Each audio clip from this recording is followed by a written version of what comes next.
Hey everybody, welcome back to Breakfast with Bob from Challenge Daytona PTO 2020 Championship. My name is Bob Babbitt, brought to you by Captiva Spine, John Hall Chevrolet, USA Triathlon Foundation Risk Partners, PTO, the Pro Triathletes Organization, ranked number 9 on a PTO circuit.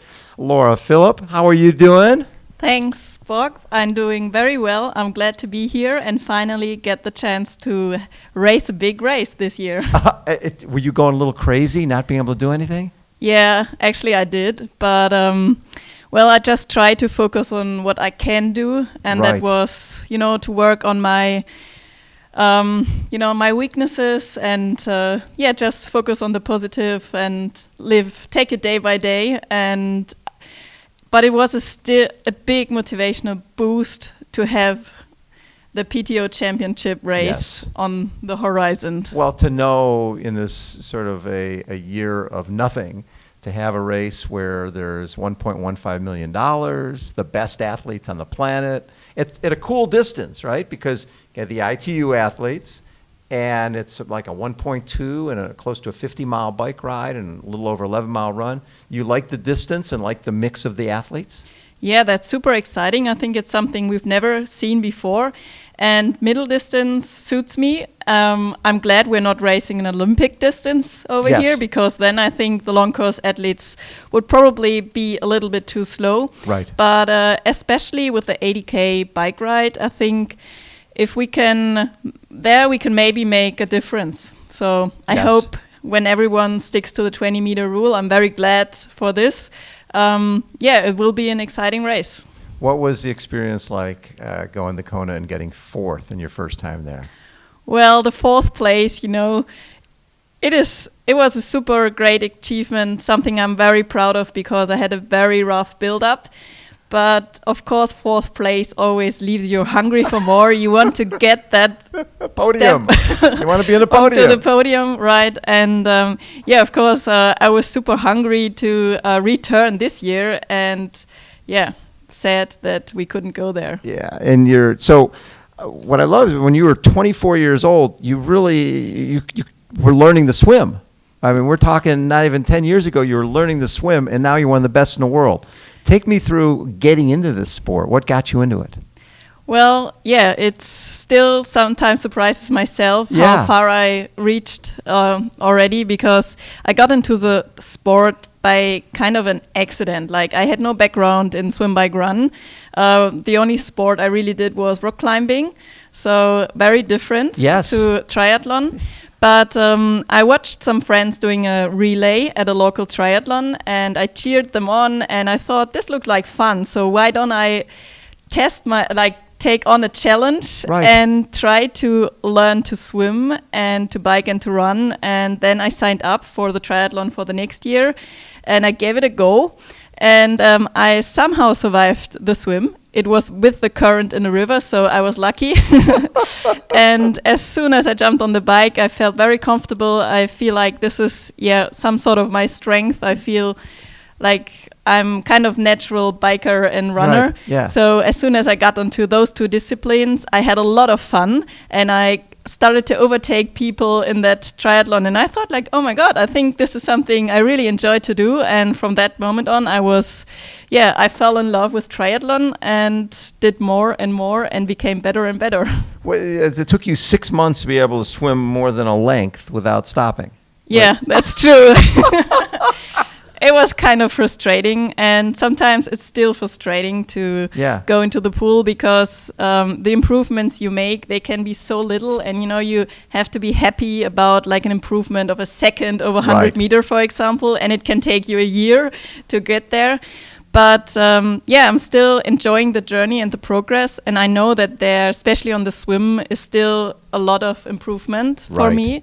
So I'm just enjoying to jump in the pool every day and work on the things I can do to become better. So getting into the sport so late, you probably didn't think about the ITU racing, because the swim is such an important part of that. So right away, was it 70.3, more the longer distance?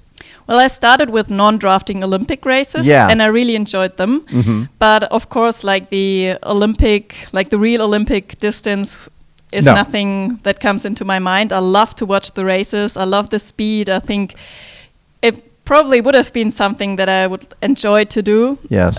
But with my swimming background, it's simply not possible. But yes, racing 70.3, I really felt comfortable on this distance because, I always had to catch up on the bike, and I felt like this is something that suits me. Like I can ride strong and still run strong after. So, I gained more experience on that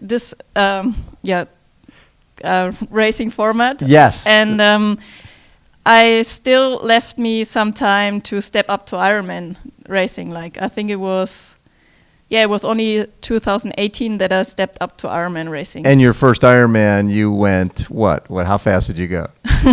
Well, that was a surprise for myself. You I think? went 8:34:57 at like, Ironman Barcelona. I think that was the fastest debut Ironman ever, right? Yeah. And I didn't know. Like I heard Paul Kay saying something about my time when I passed on one of the round laps. Yeah. And I still I think he said something, if she continues like this, she can go sub 8:30. And I was like, he's not talking about me because I had no watch. So I had no idea where I was in the race. I just focused on finishing because I really wanted to become an Ironman.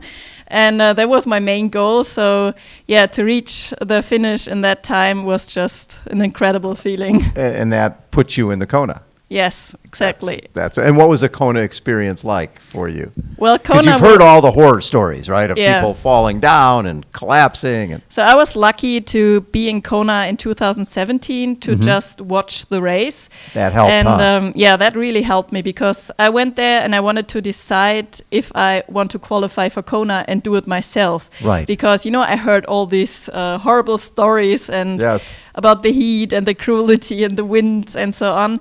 But standing there, 2017, watching the other girls race, it was so tough for me. I just wanted to jump on my bike and race with them. Just go ride with them. Yeah, exactly. So from that moment on, I knew I want to qualify and I want to race there myself. So it was just an amazing experience to be there, do the preparation, get used to the heat. I felt that I can cope the conditions quite well, so I felt comfortable. The only thing that held me back was a running injury, so I was only able to run 200K from May to October, so that is like nothing. Right. So I had big,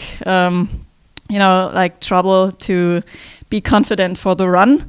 But I tried to leave everything out there on the bike and just try, to bring it home. Yes. So I was super relieved and happy about the fourth place. I didn't believe that I could hold it in the race, so I was very surprised that no one came to overtake me. And it was a great feeling. Where did you come off the bike? Well, we were a big group Yes. after the bike, so I was able to catch the front group except of Lucy. She was far away. Right. And I think we were a group of maybe 8 or 9 athletes. And Annie was also in there, so that showed me, even with a weaker swim, I could have been into the position to make it to the to the front. So, that leaves me with confidence. But I still think I swam under my abilities. So hopefully next year I will have a stronger swim, which puts me into a better position on the bike, and then I don't have to push too much. And hopefully you're not coming off a big running injury either, because you're you true. were. So that was a good thing about this year, that I was 100% healthy, and just feel good and fit. So you were talking Challenge Heilbrunn. You ended up walking, and you're left on crutches, and that. So then you were going to do Challenge Roth. You couldn't do that, and so really your running training was really, really limited going in the Kona. Exactly. So Challenge Heilbronn was the last race that I attended. In May. And exactly. So from May to October, there was not much running going on. But I mean, it always gives you a lesson, and you learn a lot from an injury, and I'm sure it made me a stronger athlete. I care a lot more about my body, and I listen a lot more to it now. So I think, there's always a positive also to something negative like this. Right, and so here we also have the Collins Cup, right? And you can qualify for the Collins Cup at this race. Yes. And that's a big event for you as well, correct? Exactly. It will take place in May next year. Yes. So hopefully everything will be a little bit better next year. And we have a lot of racing going on. And it would be amazing to qualify and to be in Team Europe. I think Team Europe will be one of the strongest teams. No question. And it would be so much fun to race alongside all these strong European athletes and try to beat the other teams. That is so cool. And for this race, is this? I mean, we got $100,000 for first. Like we said, $1.15 million. Is this the type of race you think you've got the skill set to win? Well, I always want to win. Mm-hmm. I don't know if I can win here, but I will definitely try to do everything to make it to the front of the race. I do think that I have the bike skill to ride a fast time here, yes. and I feel confident about my run. But of course, I also know that there are many girls in this race who have the ability and to perform well in all three disciplines. And I'm preparing for a super close race. I think it will be a fight for seconds. Yes. And maybe also something we don't often experience in long distance racing, like maybe run with 10 athletes together. Right. Something like the short course athletes are used No to, question. but we are not so much. So Yes. to run in a bunch of people, that's something, I'm looking forward to. Maybe it can push us even more.